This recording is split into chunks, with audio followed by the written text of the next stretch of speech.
Fala aí, galerinha do segundo ano do Max. Tudo bem? Tudo tranquilo, pessoal? Vamos que vamos, né? Olha só, amores, eu pedi aí, então, para vocês fazerem os exercícios do praticando do 1 ao 5. Eu pulei o 6 porque tem muito nome de obra, nome de autor, e aí não é a realidade, né? Vamos dizer assim, da UERJ e do Enem, tá? Ficar decorando e tal, nem é legal, né? Nem curto também. Vamos nessa. Bom, este poema eu já analisei na aula teórica, né? Não vou ficar me repetindo aqui, tá? Poema importantíssimo para o nosso modernismo, né? Estamos vendo aí a primeira fase, tá? Lembrando, a fase heróica, né? A fase de maior ruptura com o passadismo, com o academicismo. Então, para essa aula, eu separei aí os dois autores importantes, né? Na outra aula eu falei do Mário de Andrade, falei do contexto histórico, principais características, e para essa aula, lembrando, para a parte 2, eu estou falando aí de Oswald de Andrade e de Manuel Bandeira, ok? Vamos lá. Então, primeira questão da FGV. Entre as estratégias expressivas de que se vale o poema, só não se encontra a citação de expressões do Tupi-Guarani, do Nhangatu e da língua iorubá. É verdade. Fala-se sobre o índio, fala-se sobre o negro e o português, tá? Mas realmente essas palavras aí não tem, né? Isso é verdade. Deixa eu ver as opções aqui. Reprodução da variedade. Perfeito. O que é verso branco mesmo? Verso que não tem rima. O que é verso livre mesmo? Verso que não tem métrica, aquela metrificação regular, ou seja, os versos não são do mesmo tamanho, tá? Próxima. Considere as seguintes anotações referentes ao poema de Oswald de Andrade. Mistura de registros linguísticos, níveis de linguagem e pessoas verbais incompatíveis entre si. Lembrando, o modernismo veio para bagunçar mesmo, né? Veio para chamar a atenção, veio para romper com regras gramaticais. 2.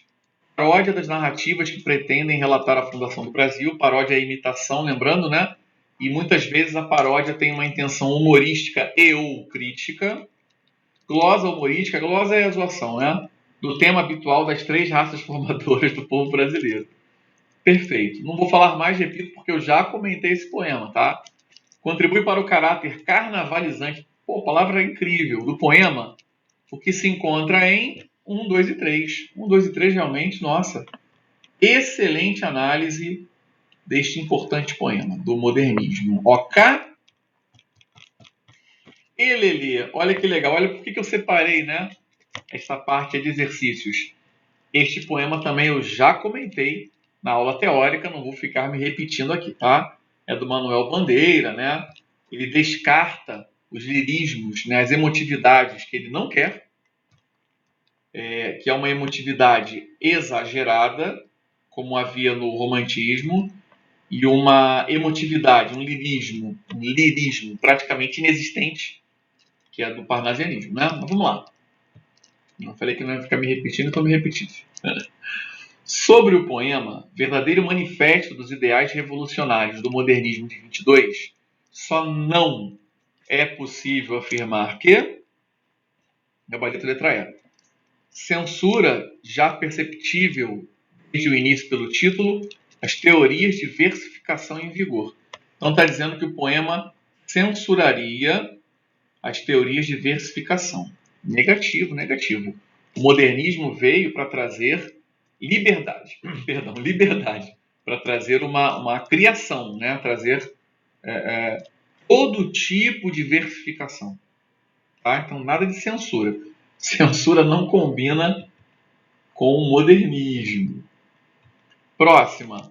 Pode-se asseverar que os tipos humanos citados, loucos, bêbados, clowns, né, que são palhaços, possuem o seguinte denominador comum. E, professor, não sabia que eu ia fazer negócio aí de matemática. Não, calma aí. O que eles têm em comum?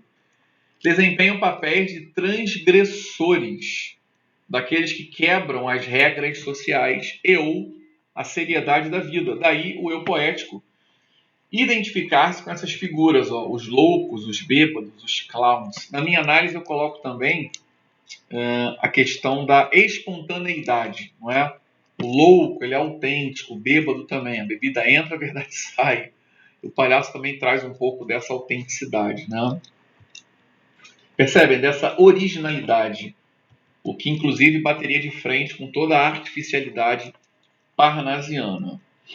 Finalizando, meu povo, ó, vem comigo.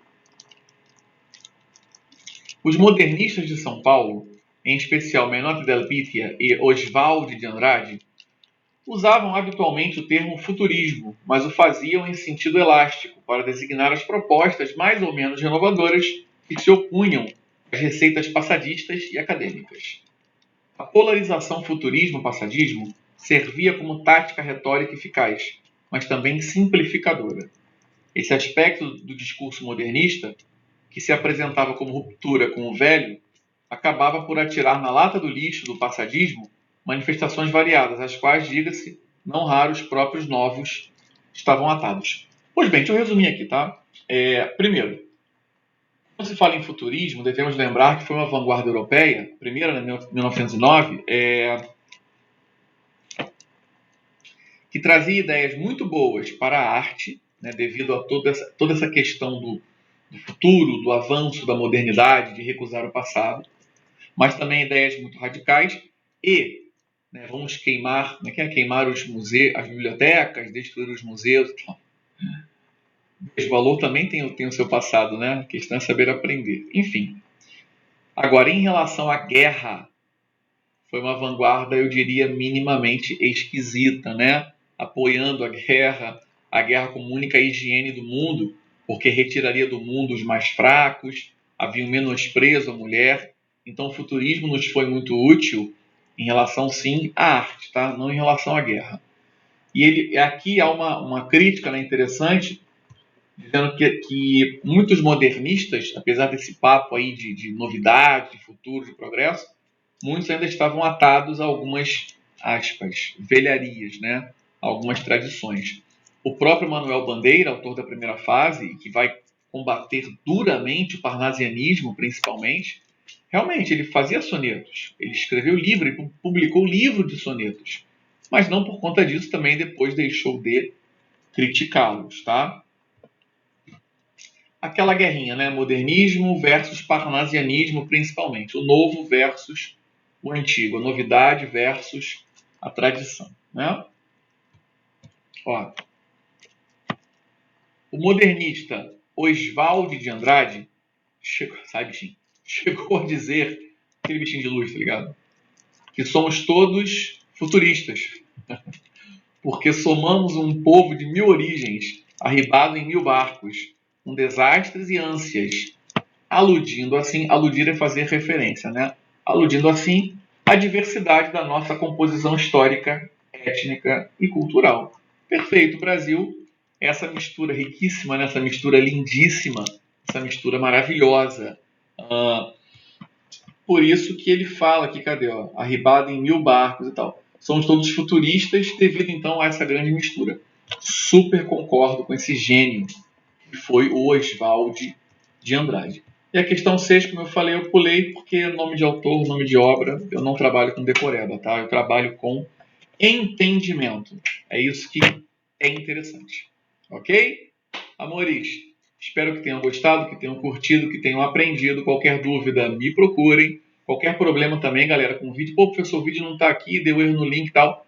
Me avise, tá? Que aí o quanto antes eu corrijo. Desculpem aí pelos vacilos. Às vezes eu acho, né, que o vídeo foi, que tá ok, mas dá algum problema no link, né? Tecnologia, enfim. Mas estou sempre disposto, é claro, a corrigir.